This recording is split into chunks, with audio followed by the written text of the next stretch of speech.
Welcome back, everyone. Rivington Third here with Joshua Jat Leesman, and everyone thinks that being a pro is all fun and games. But the 8 teams in the LCS, it's a full-time job, and some days even the best jobs in the world can be a grind.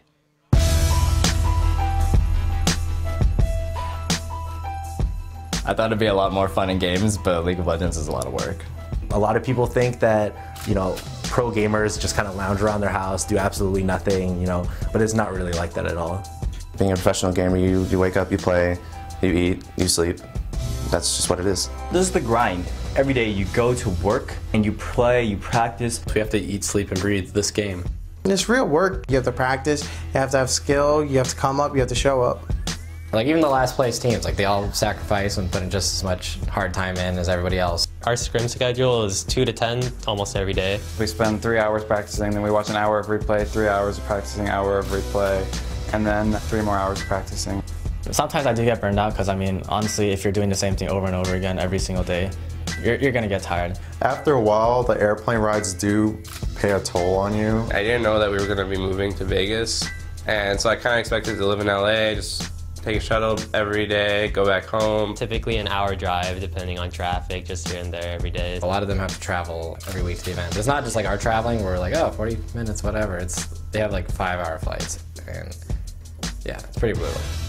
I feel like everyone's feeling the pressure from being on stage in front of the camera. We're just all like kids that used to sit at home and play games. Of course, we're gonna have to try harder now that we're in the LCS.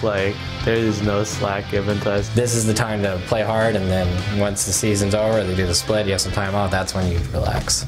We haven't been able to do anything crazy, no parties or anything yet. You can't really party much when you're the last place team. Everybody on the team has pressure to perform, which I think for some people drives them to be more successful, and some people can crack under the nerves of that. It's a real job. We're all here to win. If we lose, or if we're not top 2, or if we don't qualify for next season, there's nothing to do for us. I've worked a 9 to 5, and it's not what I love to do, and I just really want to do what I love, and just play League of Legends. There's just a lot riding on it, and we have to think about that every time we're playing a match.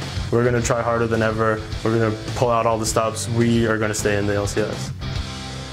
And now it's time for MRN versus Good Game University. MRN has owned both matches this season against GGU, and with Niantanso locked in as their AD, their game is stronger than ever. Yeah, because way back in week 4, MRN went 18-9-44 in a bloodbath against GGU. They had control of the game back then, but so much has changed, Riv. This is a different MRN and GGU. Yeah, so the big things here, Niantanso, new member of MRN a couple weeks back, he actually did an amazing game last time on Vayne, 8-3-7 against Complexity just yesterday when he kind of carried that team to victory. And GGU's Daydreamin' actually did really well in his game as well. He was 6-kill Elise in that game. It's 6-1 at some point. Then they didn't quite carry it through because really the loss of Bloodwater was probably still weighing on their minds a little bit. They need to work on their tactics, that is GGU, and make sure that they don't fall apart in the late game. Absolutely. All right, the players are in their seats and ready to start the match. So let's take a look at the lineups. On the blue side, it's Team MRN.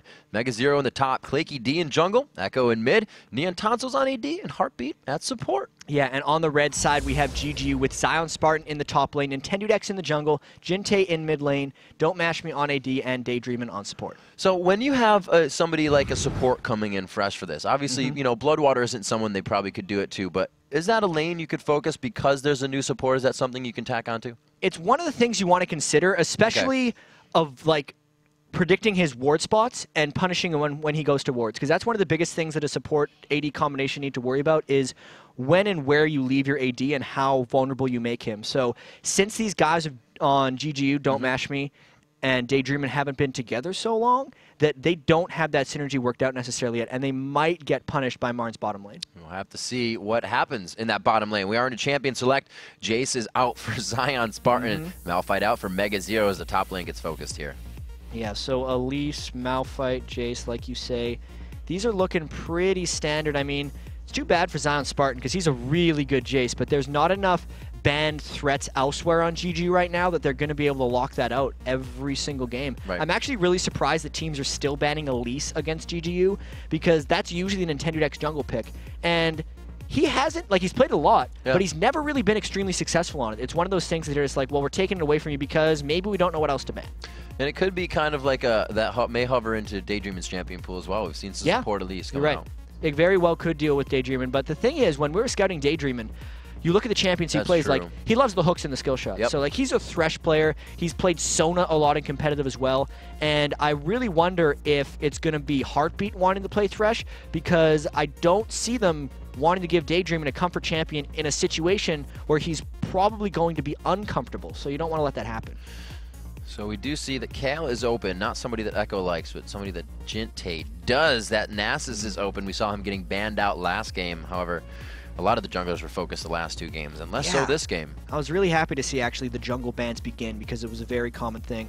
Thresh locked in right away. You're just like, yes, we got it. I can play it. Daydreamin, go. Absolutely. He said he likes the hooks, he likes the grabs, and he's going to be able to get in that comfort zone this game. Nintendo Dax looking for that secondary pick. Will they choose to show or kind of hide their hand with this selection? Could be the jungler, which may show a top or jungle. That's what kind of... I don't know. Well, no, Nintendo and Zion don't really trade champions that much anyways. So. Not really. Like, Nintendo actually has a little bit of an unconventional champion pool, and taking the Nasus away from them, really, which is what Marn just did, because Nintendo did play the Nasus in their last defeat against Curse, and had a pretty solid game in that one, but without that option, like, there is the Volibear available if he's looking to kind of bandwagon on. And if they want to pick a Trundle, they're going to want to pick it later, not here. But there we go. Nocturne is something that, like, had disappeared for so long, Riv. Then we watched a couple OGN games where he was seen like 2 or 3 times in at least the first 2 rounds, and then straight away, Reginald mentioned they were watching it as well. Odd One played it. Word goes around fast here in the LCS, and GGU's playing it as well. For sure. I remember the last time Nintendo Dax played this, the team really didn't follow up too well with him on the ultimates, on kind of, you know, the engagement. He would throw down Darkness, and then he wouldn't actually go for it, or would go for it and couldn't get the follow-up, so we'll definitely be watching for that this game. Marn, however, now onto their selections. We'll have to see if Claky D and Echo choose their own, and actually they quickly lock in a fighter for Mega Zero and Renekton, and Heartbeat's Lulu. Mega Zero's got to be real happy about this. His Renekton had been banned so many times before. We kind of didn't catch it that they banned out the Malphite and Shen at Mega Zero, but it's like, you're letting him be on Renekton. That is his fighter champion. He's going to try and dominate Zion Spartan in the top lane. Good thing for GGU, though, like, Zion Spartan is probably their strongest player. So, like, if anyone won't get shut down against Mega Zero, who's like a mini Voyboy, a younger yet older Voyboy, may not be able to deal with Zion Spartan here.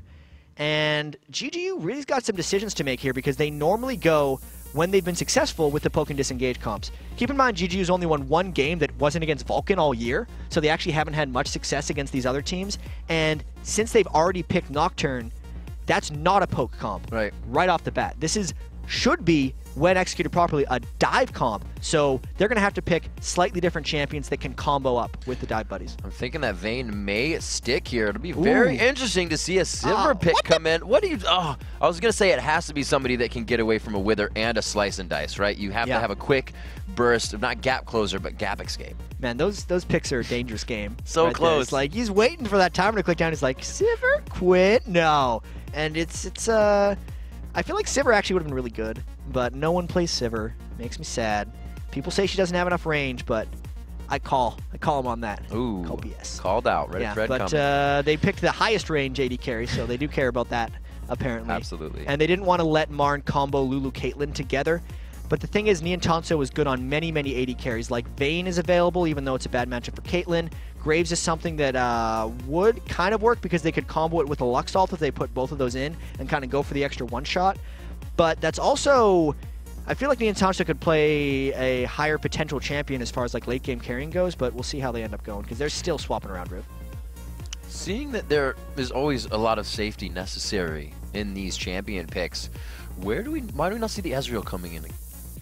Yeah, I mean, the Ezreal has disappeared a little bit because people just kind of bandwagoned away from it, right? I think one of the things that people eventually realized is, like, this is obviously a little bit of conjecture and it's going to go back a little bit, but back in Season 2, and when people still had the Ezreal skill carryover from Season 2, AD carries did more damage. They multiplied faster and they were higher threats.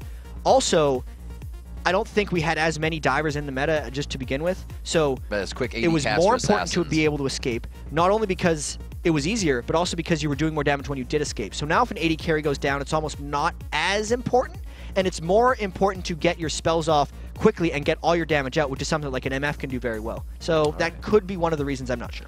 Absolutely. We'll have to see. Now it's going to be the swaps coming in. MF versus Caitlyn. They switched. They flipped me up for a second. I looked over to Neon Tonso and I was like, shooting off that Renekton Blade. Yeah, we very well may see some lane swaps in this one, Riv, because MF isn't the best lane matchup for Caitlyn. I look at GGU's composition, and they can dive. They can definitely go. Flash Karthus going in with the Rumble Ult and the Nocturne. They can definitely go and try to make some big plays in this. Marn as well is a little bit tough to dive through as well because Nasus and MF and even just Lulu is a pretty good counter dive. All the AoE damage over time that Nasus and Renekton are going to be putting out both together with their ultimates gives them extremely high fight presence. So both of these teams have actually put together high fight presence teams. So we could see some very clashing fights where they just butt their heads into each other. And with that clashing heads together, is there going to be a level 1 trend for these guys?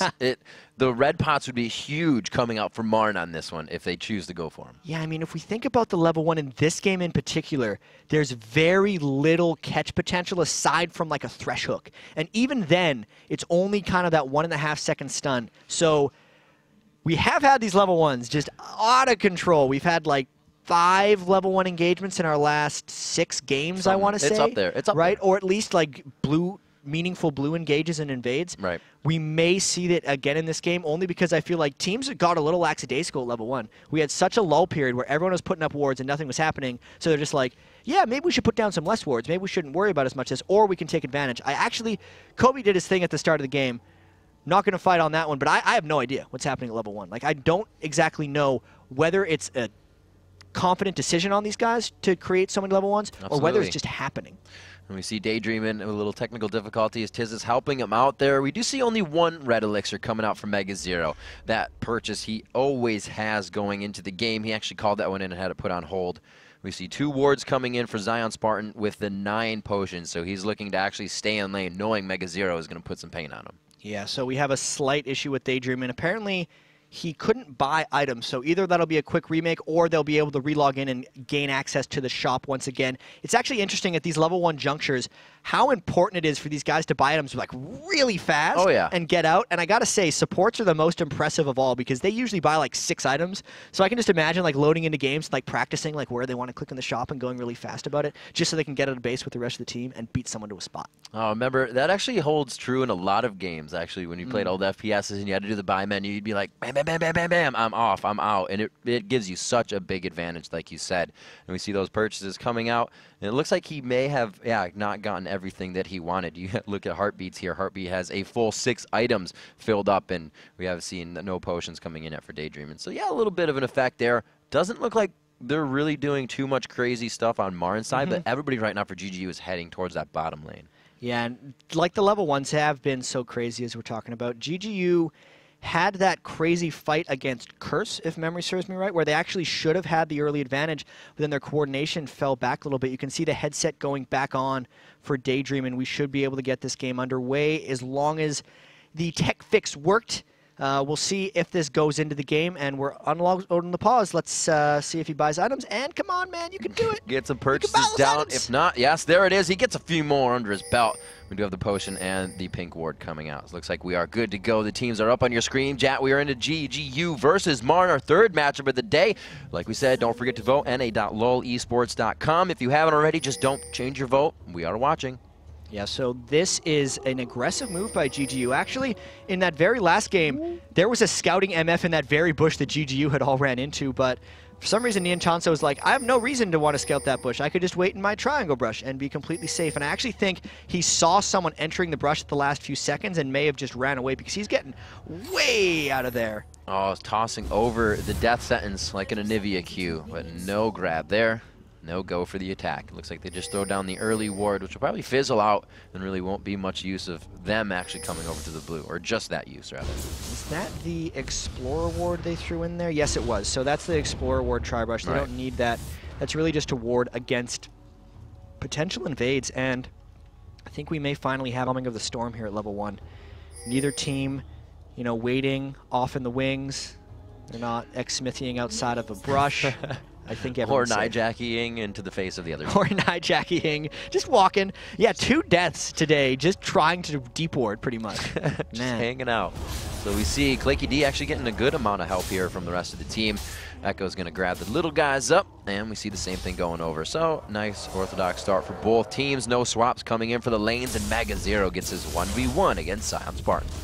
That's going to be so happy time for Mega Zero. He just loves to 1v1 people, and like Renekton is one of the few things that can actually land against Rumble quite well.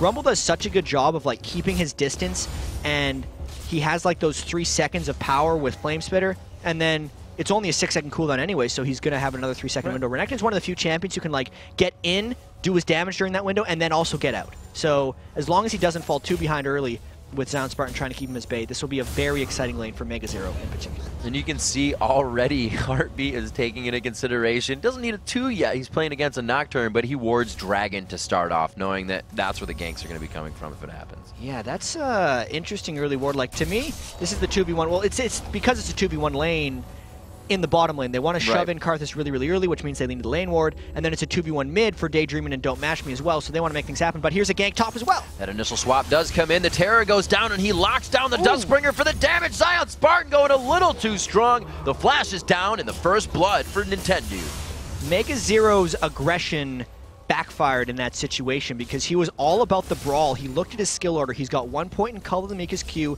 and 1 point in Ruthless Predator his W. So Mega Zero didn't have Slice and Dice to avoid that gank. A lot of Renektons will skill that at level 2, but because Mega Zero wanted to make an impact on Zion Spartan, it got completely turned around on them. So that was a really good gank timing by Nintendo Dex and Zion Spartan working together. No Slice and Dice, and he also is holding on to that ward still, buying a second one now as he knows he play a little bit safer in lane versus that Rumble. With that kill, does that hurt him a bit, or is it still an alright matchup for him? Can he hold that true still? It hurts him actually a fair bit. He also lost about a wave of experience up there as well. So like Zion Spartan hit level 3.5, whereas Mega Zero comes back to the lane, barely going to hit level 3 off that next wave. He's going to have an uphill battle, but he's quite a good 1v1 player, so we'll see. Alright, it's up to him to hold that top lane. Echo trying to go a bit aggressive here. Claky D on the backside, and no wither from him, even for the harass.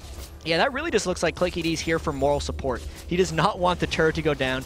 He's going to help clear the lane with Spirit Fire, and this is actually what Nasus is as a jungler. Like, he's not a super potent early ganker. He's a guy who gives lane control and turret objectives early. He's really an objective-based jungler through and through, whether it's Dragon or Towers, and he's trying to do that here. And we've said it before, knowing where the other jungler is gives you presence, and we can see Nintendo Dex right under the nose of Claky D is going to steal out his wraiths. Nintendo Dex having some pretty impressive plays so far, really. Great timing on his early gank, great presence to jungle invade, and there doesn't seem to be much awareness from Marn in this bottom lane as Nintendo Dex could be coming in from the back and get something, at least burn some flashes here. They warded that river far, but they didn't ward that Tri-Bush, and he can choose whoever he wants. They see Heartbeat taking a lot of damage. The fear goes off, and he walks up. Will it be enough range for them to get in? And it's not. Nyantanza could easily turn this one around, but he kind of backs off there just from the exhaust. I actually thought that Nintendo Dex might be able to burst down Heartbeat, but he did get away, and Jinte expended a lot of stuff there to help get that. That gank is almost detrimental to the lane rather than beneficial because it's not going to stop Nyantanzo from farming, and Jinte burned both of his summoners on Karthus in a long lane where he was already struggling. So that was actually a really good play from Marn there. Surprised Nyantanzo didn't go for the kill. Jinte had no mana, neither did Nintendude, but they hold it safe, and he can continue to play that way. 6 minutes almost on this game, as both teams have really, or rather GGU only finding the kill there with 300 gold lead. See how much that has affected. Actually, Mega Zero up in CS in the top lane with that down and assist to Zion Spartan's kill. Yeah, we'll really have to see if GGU is able to capitalize on these things because Nintendo Dex has had some issues in the past of like falling behind in games and not taking the initiative, but if you fall behind on Nocturne, you are screwed. So he's really going to have to make sure to be selfish. He has to be a selfish player in this game, keep his farm up on Nocturne to make sure that when he dives in, he's able to make an impact because I've seen so many Nocturnes fall behind and not be able to do that. Zion Spartan looking to get a ward on the blue buff here as he comes down around there, pinging it out to make sure he has help if they leave the lane. It looks like they do that safely. Nintendo Dex not to have presence in the lane anytime soon, but Claky D has at least been here for a few minutes now in mid. Claky D, not a jungler right now. Like he's the mid laner. They're doing the old 2-2-1 right now in the lane. So this gives Nintendo Dex actually a lot of presence.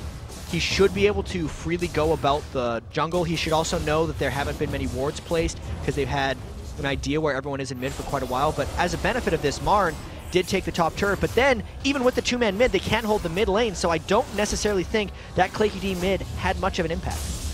Not really. Maybe he felt safe there because Nintendo X wasn't 6 yet, so they weren't going to see a huge impact gank. But yeah, he really didn't do much other than soak up experience, so we'll have to see if he comes in here soon. And here comes the super obvious gank through the lane from GGU. It's 3 people trying to get Mega Zero. He has his ultimate. He just pinged 6. This will be a very dangerous gank for GGU if they want to go. I think they got to get out of here. This has been broadcasted to Mega Zero, and they have to know the team is actually coming to help them up. They do actually have to back out. It's a little too antsy by him. Yeah, when they went in for that gank, Mega Zero was still 5, but as they were approaching, Mega Zero hit 6. So they didn't want to have to deal with that 300 extra health from his ultimate. But because they're here, they're trying to take blue, and he got it. RB can't get in for the Glitter Lance. They clean up the Lizards, and the Lantern toss to safety. Pulls GGU out. They hold a 500 gold lead now from a little bit of those steals and lane control. The Madrids into the hands of Nintendo X as that Claky D rather picking up his Spirit Stone. So everybody really just kind of chugging along right now, nothing huge. And Marn had that really, really exciting game against Complexity the last game of yesterday that went 56 minutes and which is crazy throughout. I think they got to kind of create some of that chaos in this one if they want to be victorious, because like if they let GGU out-farm them, which is kind of what's happening here, very, very slightly, they're going to put themselves in a bit of issues. And Marn really wants to fight frequently. Like, the Nasus and Renekton are very, very strong team fighters. Not saying GGU doesn't also have an incredibly strong team fight team, but I do think if they play chaotically, Marn will have an edge. Echo actually heading down towards the bottom lane. They're going to put these lanes back. They see the switch from Jinte. Don't like it. Mega Zero with some aggression there. The ultimate goes down instantly, and Mega gets out of it quite quick, but the ultimate comes on, and Zion thought he had that one. Could put himself in a bad spot here. Can he get the stun under the turn? He can easily turn this around. Mega Zero just taking down Zion Spartan. Puts on the Crocodile Clinic. Wow, he didn't even seem to play his skills properly. He missed his slicing dice, but Zion Spartan over-aggressed. I think he got slightly baited by Jinte's Karth Assault. Didn't realize that Jinte was like this sad little level 6 Karthus with a health crystal and a mana crystal, and that Requiem wasn't going to do much to Mega Zero. He survived it. He really turned that lane around. He was kind of even on CS, but losing in health, and Zion Spartan could have taken that advantage, but he over-aggressed. Made the mistake. Now it's even. So big. A Giant's Belt coming out from Mega Zero, which really puts him into a fun fighting phase is how he sees it, and he is ready to keep the duel going in that top lane. Huge waves on both sides as 2 have met their resetting in the top. At 10 minutes, near 10 minutes, Mashme and Daydream in the bottom lane pushing into Echo and Claky D. Again, kind of holding hands in lane together. He's going to get a lot of levels, man, because you actually Soaking get it up. like lane sharing experience bonuses. It's something like 33% more overall experience is generated when 2 people get experience rather than 1. That bonus does not apply in the jungle, funnily enough. So as a team, Martin might actually be outgaining GGU because Nintendo X hasn't been like super hyper over jungling. And it's ending up not punishing Marn that much, not having Claky D's map presence since he's always in the lane. Yeah, it looks like GGU loves rubies right now as they piece together everything. They've really been forced back in their builds every time instead of creating a Kindle Gem or creating whatever they want right away, and it's hurting. That's a lot of health crystals. They went from red elixirs to health crystals. They're just trying to upgrade their red items as we see a Kindle Gem upgrading the health crystals. There it is, and another one. Item. Look at that. Yeah, you can't just lose it. You can't throw it away. You got to pocket another one. 1-to-1 on these kills. Somebody is looking to break the mold here. These guys are just going back and forth right now. The gold has been brought back to completely even along with the turrets, and I set the score. Mega Zero in the top lane against Zion Spartan. After going down, has brought that lane back into his favor alone, and actually against a Requiem dive. And you can see now GGU isn't really sure where to go next because Zion Spartan was roaming up and down trying to make something happen. Like, he tried his all-in on Mega Zero and it didn't work, so now he's got to kind of turn himself into a passive player again. And I'm still trying to figure out, Riv, who will have an advantage in this game late game. Because, like, normally a Nocturne does fall off late game, but a Karthus doesn't. Like, they go crazy. Right. Caitlyn is one of the best multipliers in the game as an AD carry. Like, a lot of people didn't think she's very good, but this Dragon fight is going to accelerate us to the late game. Going too fast here, I think GG's got it. It could be a very big tell on which way that game is going to go, and actually just goes to Nintendo X on the smite. Marn forced to back off, and a bit of a gold lead, but really is not going to sway a fight if we see it here soon. Yeah, they pink warded the Tri-Brush before they went to do that Dragon, so they weren't that afraid of the collapse down from anyone on Marn, especially they knew because Marn was going to have to be spread out, and if they were diving onto a Karthus at this stage in the game, even though he doesn't really have items, It's a very confusing game to me right now, actually, Riv, as I'm trying to talk through this one. Because the Karthus is so strong in the team fights. The Caitlyn multiplies quite well, but if they get caught in the AoE, like, I don't know if Karthus is a big enough threat to Renekton, Nasus, and Diana from diving through, because all those guys can actually itemize a fair amount of magic resist, and they have a fair amount of innate tankiness already, so teamfights will be very interesting, and since the game is so close right now, we're going to get to that stage and I think have the teamfights decided. Zion Spartan drawing out the ultimate from Mega Zero here. Maybe thinking Zion was going to throw down the equalizer, and you can see Mega actually chatting into the mic. My ult's down, I'm playing safe in the top lane, and I have a ward for myself for now, so do what you got to do. He's actually going to back in the end. I think it's still a huge compliment to Mega Zero as a player here. He died early. Like, he died at level 2, wasted his red elixir, and then he got Karthus ulted.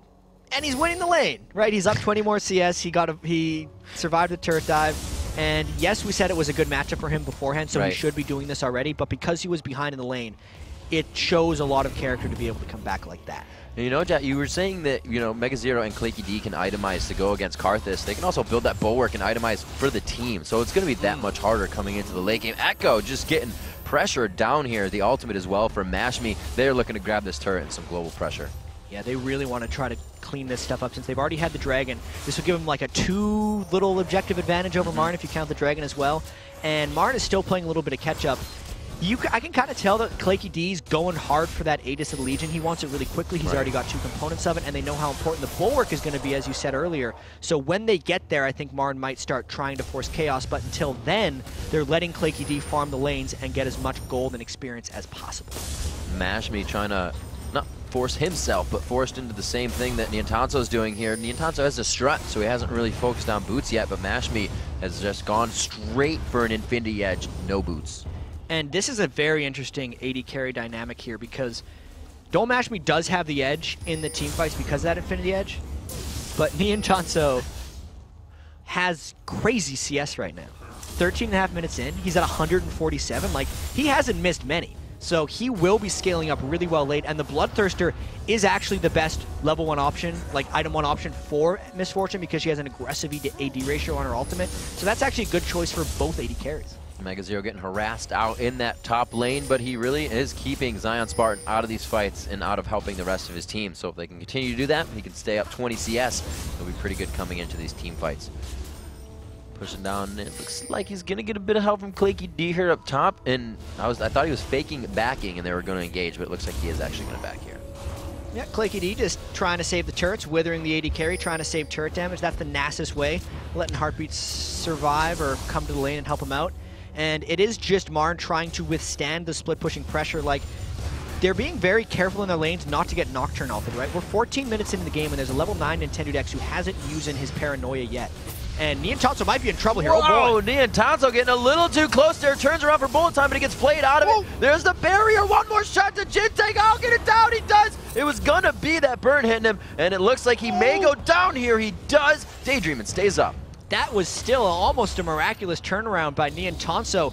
1v2 with the Bloodthirster. He burned every single summoner on those 2 people of GGU for the cost of his own. I would say, even though there was an extra 150 assist gold granted to GGU, that would be a win for Marn based on the summoner spells.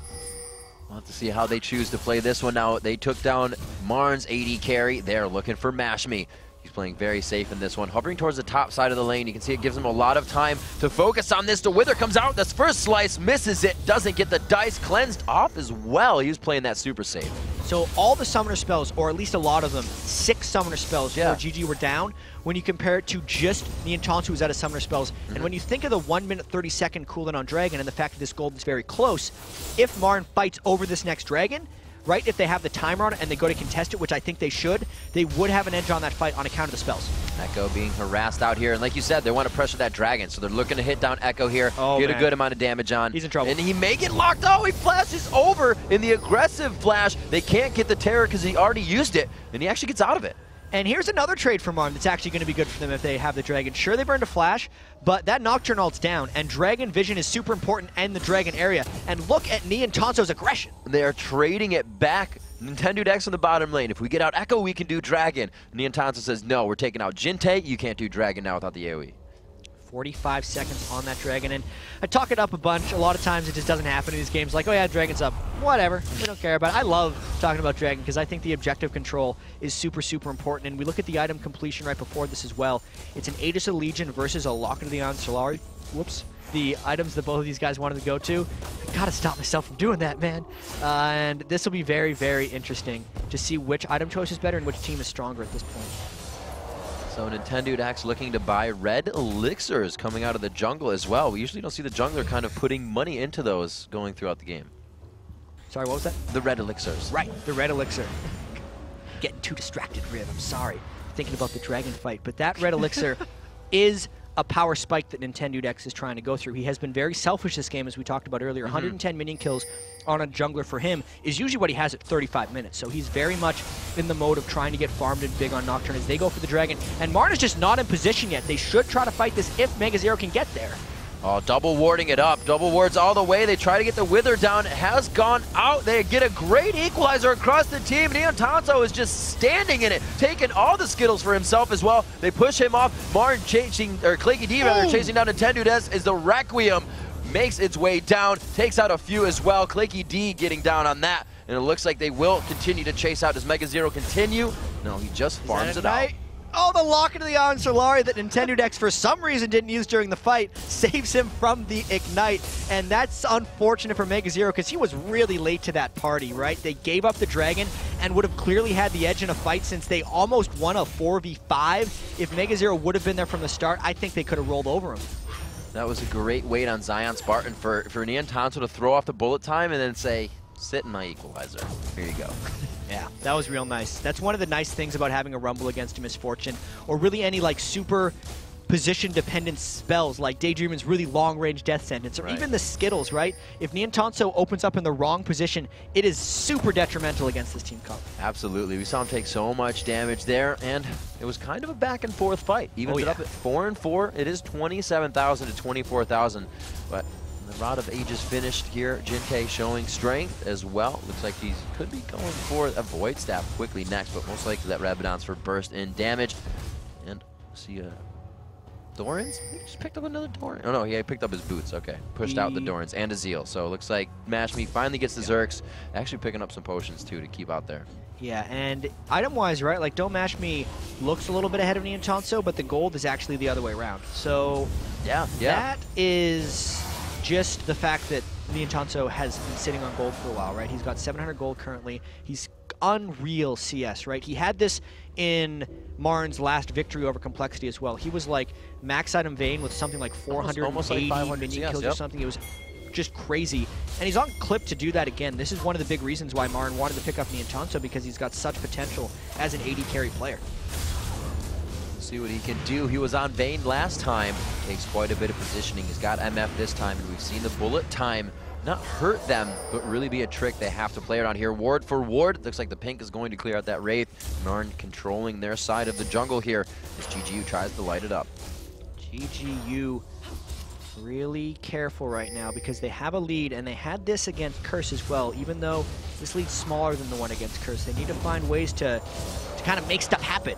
They're so willing to just kind of push up lanes, not fight, let the other team farm, and then just kind of wait until they engage on a bad situation and lose. Let's see if last night they did any soul searching and found ways to kind of like man up and get these games over, because like Complexity was doing that all over the place. They were forcing Baron super hard. They're making stuff happen. GGU has to think of a similar mindset, because clearly throughout the LCS, like their late game decision making hasn't been the greatest, so that's something they definitely have to work on. And one of the only ways to get better at it is to try it.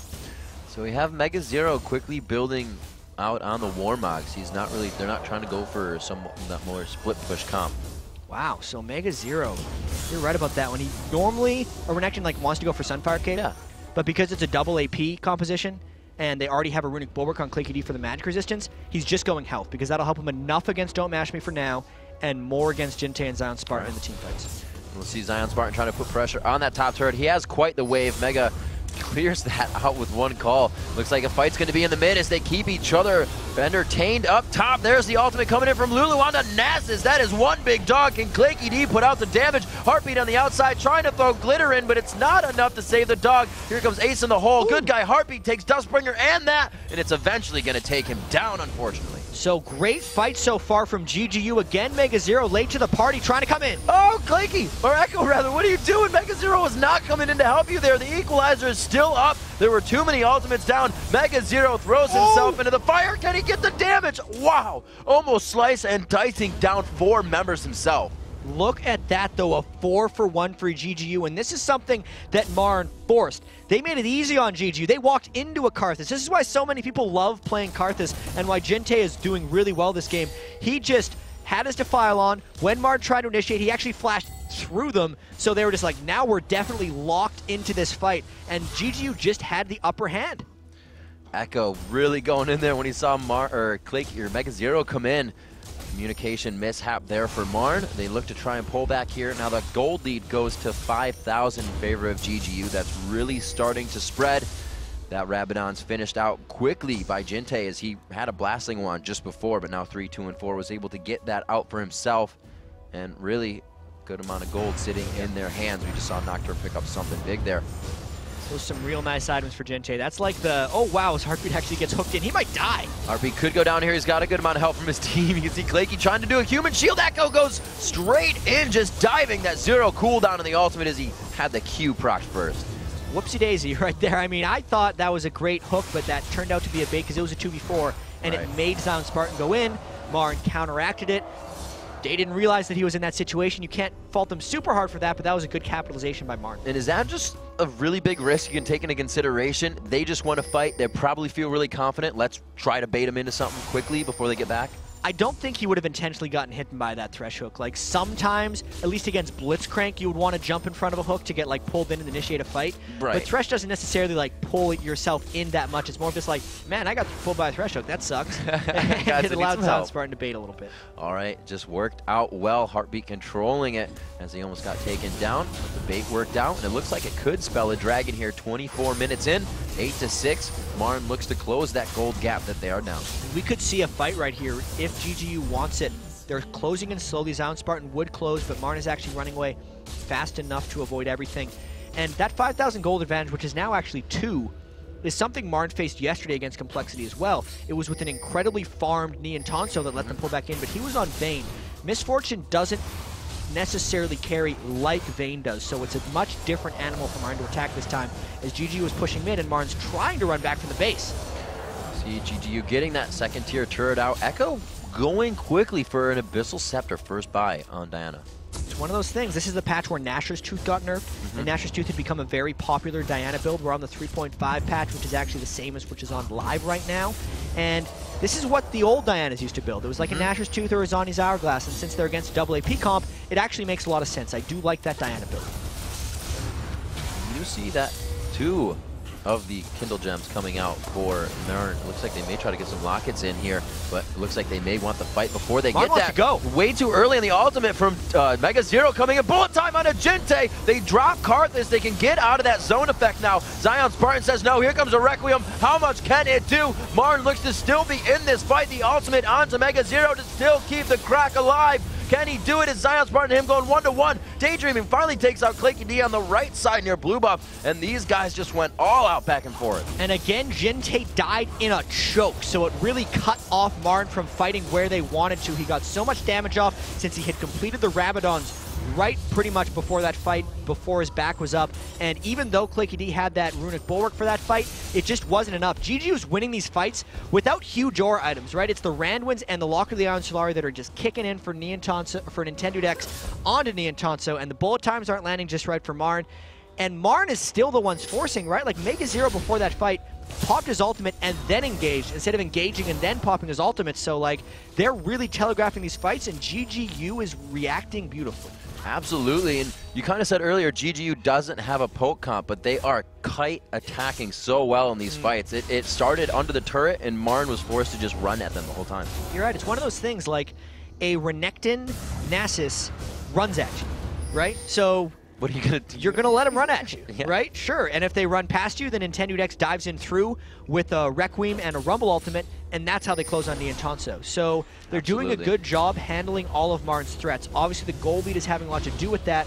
Marn's aggression is having a lot to do with that, but you still have to give credit to GGU. You can see actually that credit going even further and how much pressure they've put on the map. It's allowed Mashme to catch up to Niantanso and farm now. He's got that Phantom Dancer PD under his belt. He's ready to start outputting that damage as we get to this late game. And it's interesting that Jinte skipped the Sorcerer Shoes entirely. He's going right for a Void Staff. Flat penetration is better early game, and even though they do combo now, the Void Staff is probably the right build now, since they know the WAP is getting heavily countered by MR, and he's wanting to make sure to keep doing damage to the Runic Over Claky D and the Mercury Treads Negatron Cloak Mega Zero.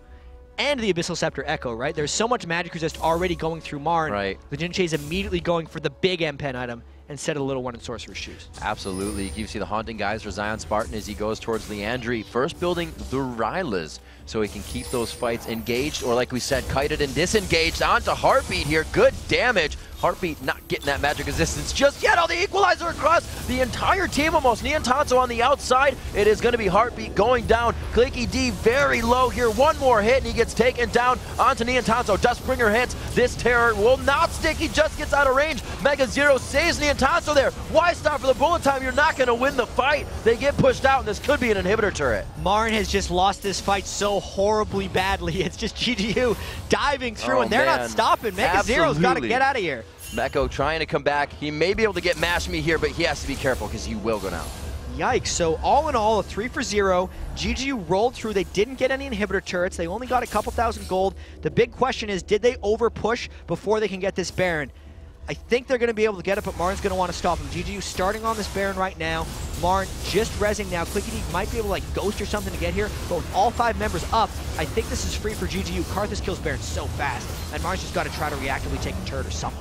They will. Echo in mid, trying to push the lane. Really, that he's doing everything he can, and all that does is give GGU something else to think about, but it's something they need. Yeah, so that fight was a disaster for Marn, because it wasn't a fight. It was a get hooked, get poked down, then holy crap, we got to run, and Nintendo Deck still had his ultimate up, Jinte still had his flash up, and they just went. So good coordination by GGU there, who was definitely lacking it yesterday, as Daydreamin is having another solid game. He's on his comfort now on Thresh instead of on something like Support Elise, where, not saying he wasn't comfortable, but it wasn't a traditional support. And Thresh is able to create that for them. Just picked up an Oracles as well, so they're going to try to probably bait outside a turret and get some poke.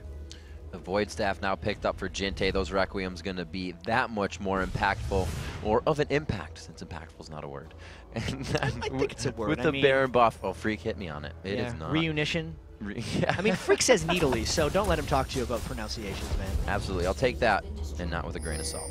Coming up on 30 minutes, 13-7, and a 7,000 gold lead as GGU keeps finding the way to creep up. Maybe they got some interest rolling in here when interest of taking out Marn is for sure. Oh, they combo. Wombo comboed, but womboed back as well. Can they combo it back in? Heartbeat, he got feared back into the team. How unfortunate.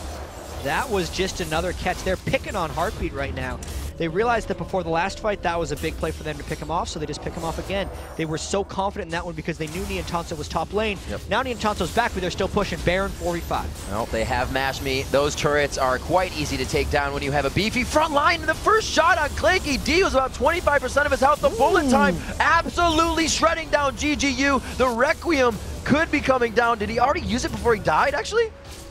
No, I don't think so. I will have to watch that fight again, but that was a 3-4-2, and they still got it. Domashme picked up a triple, but Mega Zero coming in for a little bit of revenge. Can he get that damage in? Mega Zero, no. Just pushes them off of the fight. Do think he got that Requiem damage down. It looks like they are going to be able to control now. 17-9 in kills, 9,000 in gold. Like you said, Niantanso is pushing that top side, but GGU knows they can dictate the pressure, and they made him come back. Made me doubt myself there. He definitely got the Requiem off, so that was a big-time fight for Jinte, and he's, despite having the 4 deaths, that's how you play Karthus, man. He's doing such a good job here, positioning in just the right spots, and we're going to see a resurgence of Karthus, I'm pretty sure, later on in the North American LCS, because all the teams that are playing with him are just doing so well teams have been so trained in to be like, yeah, we're just going to dive you, man. There's going to be no repercussions. It's like, well, maybe if you're sitting on a dead Karthus, there might be, and it's been great for GGU this game. Absolutely, and we do see it being played somewhat in that zombie Karthus mode. They are flash engaging, throwing themselves into the fight, and you just got to pretty much figure out where you're going to put the most damage. It's up to that Karthus player. Right now it's going to be Jinte. He is 4, 4, and 12, pretty much coming up on some full items for a Karthus build 31 minutes into the game. Azonia is still trying to be pieced together for Echo here, so he cannot be that full pressure that Diana wants to be in a fight. He's so far behind Jinte, if you think about it, like, it's an 8,800 gold Diana to a 11,000 gold Jinte. Yeah. Obviously, everyone is behind because they're about 9,000 gold back, but that mid lane disparity is absolutely deathly for them. On top of that, 14,000 gold on Don't Mash Me versus 11.5 on Niantonso, and because of the multiplicative nature of 80 carry items and the fact that Don't Mash Me did pick up that triple kill, that just makes even more problems for Marn. They're trying to set up MF with some more damage in that pen. We see MegaZero picking up a Brutalizer now late into the game here, if that's what he turns those swords into. MF still not going, actually going for the Last Whisper now in lieu of building that Phantom Dancer. She stops it halfway to the Zeal. Yeah, he really just wants to have some brawling. I would say Niantonso needs the ultimate because that ultimate is almost what closed out the last fight. He's going to have to get to the Last Whisper, but Niantonso just wanted the damage, I think, to maybe pseudo-brawl Don't Mash Me since they don't have ways to do that yet. There's a hook on probably the wrong target, but maybe GG's going to go. Wow, Clicky D taking a lot defensively using the Nasus ultimate as they shut down the re-engage with the Equalizer. Clicky D turned on the ult and almost got shredded out. The bullet time kind of missing there, and it looks like one goes down. Double kill coming in for Mash Me. Can he find another one? Ace in the hole, picks up the triple kill for Mash Me, and he quadra kill rather, and he is going to sit on the turret. He's diving, he's going, he gets the ace, but it's not going to be the Penta. So this looks like the end of the game for GGU. Totally crushed him in all the team fights. 32-minute win looks like. Absolutely. GGU coming up big. They found the zone they wanted on that fight, and really every fight started with Marn taking damage before the engage. A lot of that game was about Marn forcing a little bit extra hard on a GGU, and GGU just taking it like champs. Look at how happy Daydreamin is after that victory. Jinte as well has been such a hard year for GGU. That victory was quite solid for them, so they have to be thrilled with it. Absolutely. They were even, you know, distributing which way things were being built for how much they felt they were doing, or for how good they felt they were doing. Daydream was about to pick up the Aegis himself after we kind of noticed that Daydream really isn't an item builder in any sort of way. He likes to build mobility boots. He likes to give his team a little bit more from, you know, a Kindle Gem on his cooldowns, but never the Shirelias or whatnot, and he was going for that. Yeah. So that means how well they were doing. And it's a couple type of supports, right? There's the ones that build aura items in Underward, or the ones who don't build items, but then try to make plays. And it looks like Daydreamin is in the make plays, put wards down camp, and he made plays. 2, 2, and 17. Like, that's 19 of the 22 kills for GGU that he was involved in. So that was a really great game for Daydreamin. Absolutely. It's so awesome to see these new rosters doing so well. It could have been detrimental to see everybody come in with new teams and not be able to perform. We're going to check out a replay of that last fight as we come into it. And this was the story of the whole game, Riv, because Marn didn't have to fight because GGU never had to tower dive, right? They got the hook on a Clicky D and got him low, which made Niantonso and MegaZero say, we have to go. But that's exactly what GGU wanted. The Equalizer and the Karthus wall and the box all went down to stop them to go in, and Marn just took it like a champ, right? They went in super hard. Karthus didn't care that he was taking turret aggro. They got it through. I mean, Don't Mash Me got the quadra kill, and then he just decided to take on the turret 1v1. Wasn't probably going to lose that fight at the end of it, but that was the way almost all the fights went. Absolutely. Coming up very strong on that one. We really thought it was going to be Niantonso and Marn kind of head-to-head, as well as Zion Spartan and MegaZero. You know, MegaZero did have a hard time in that top lane in the beginning, and I think he came back pretty well. Exactly, yeah. And I think a lot of focus that Clicky D had to put on mid from what GGU was doing didn't allow them to get out of or get into any kind of comfort zone in that early game. Yeah, Marn was definitely kind of sitting back and waiting for when their Renekton and Nasus were going to kind of kick in, but they never got to that point. So them brothers, they didn't get it. Can't do it. So coming up, Nintendo X from GGU will be joining us at the desk. Then it's our final match of the day. First place is on the line for Curse when they take on Vulcan. We'll be right back.